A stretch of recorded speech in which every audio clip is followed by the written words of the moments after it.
श्री हरदास। हिंदू धर्म में प्रदोष व्रत का अत्यंत पवित्र स्थान है और जब यह व्रत सोमवार के दिन पड़ता है तो इसे सोम प्रदोष व्रत कहा जाता है। यह व्रत विशेष रूप से भगवान शिव और मां पार्वती की कृपा प्राप्ति के लिए रखा जाता है। सोमवार स्वयं भगवान शिव को प्रिय दिन है और प्रदोष काल वह समय होता है जब शिव तांडव मुद्रा में होते हैं। ऐसे में इस संयोग पर व्रत करने से सभी पापों का नाश होता है, रोग दूर होते हैं और जीवन में सुख समृद्धि आती है। इस व्रत से जुड़ी कथाएं हम बताती हैं कि किस प्रकार साधारण भक्तों ने शिव की आराधना करके चमत्कारी फल पाए, चाहे वह चंद्रदेव हो या कोई और निर्धन ब्राह्मण। शिव की कृपा से हर दुख दूर हो सकता है। आइए अब सुनते हैं सोम प्रदोष व्रत की प्रेरणादायक कथा, जो हमें व्यक्ति, विश्वास और संयम की सच्ची शक्ति का एहसास कराती है।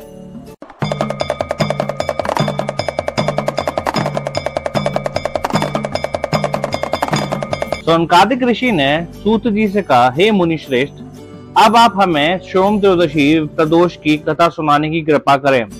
सूत जी ने कहा, हे ऋषिगणों, अब मैं सोम त्रयोदशी व्रत के महात्म्य का वर्णन करता हूँ। इस व्रत को करने से भगवान शिव एवं देवी पार्वती प्रसन्न होती हैं। प्रातः स्नान आदि दैनिक कर्मों से निवृत्त होकर शिव पार्वती का ध्यान करके उनका पूजन करें एवं अर्घ्य अर्पित करें। ओम नमः शिवाय मंत्र का 108 बार जप करें। तदुपरांत शिव जी की स्तुति करें। हे भगवान, मैं इस दुख से भरे संसार सागर में गोते खा रहा हूँ। मैं ऋण के भार एवं ग्रह दशा के पीड़ित हूँ। हे कृपालु, मेरी रक्षा करें। सौनकादि ऋषि ने पूछा, हे महामुनि, आपने संपूर्ण कामनाओं की पूर्ति हेतु इस व्रत का वर्णन किया है।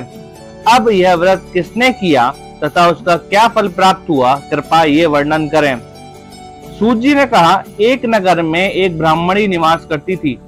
उसके पति का देहांत हो गया था।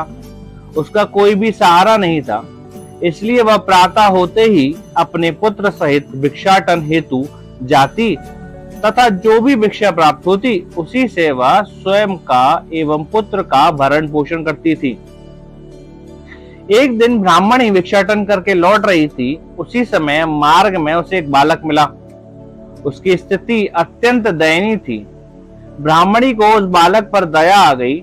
वह उसे अपने साथ घर लेकर आ गई। वह बालक विदर्भ का राजकुमार था।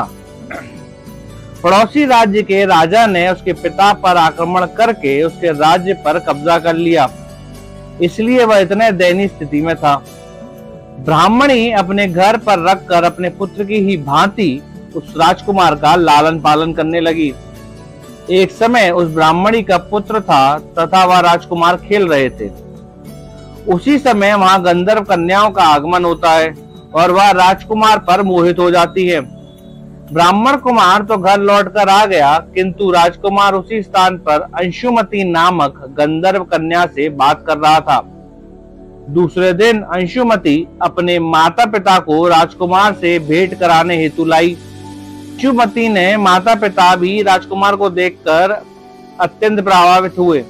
कुछ दिवस उपरांत अंशुमती के माता पिता को भगवान शिव ने स्वप्न में दर्शन दिया तथा उन्हें अपनी कन्या का विवाह राजकुमार से कराने का आदेश दिया।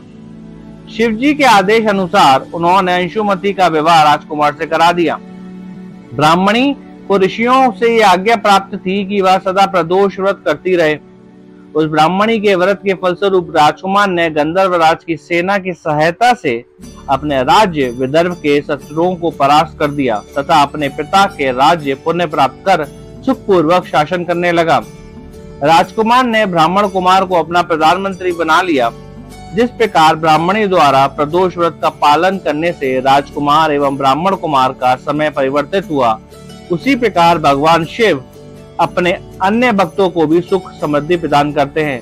इसलिए सृष्टि में प्रदोष व्रत का अत्यधिक महिमा है।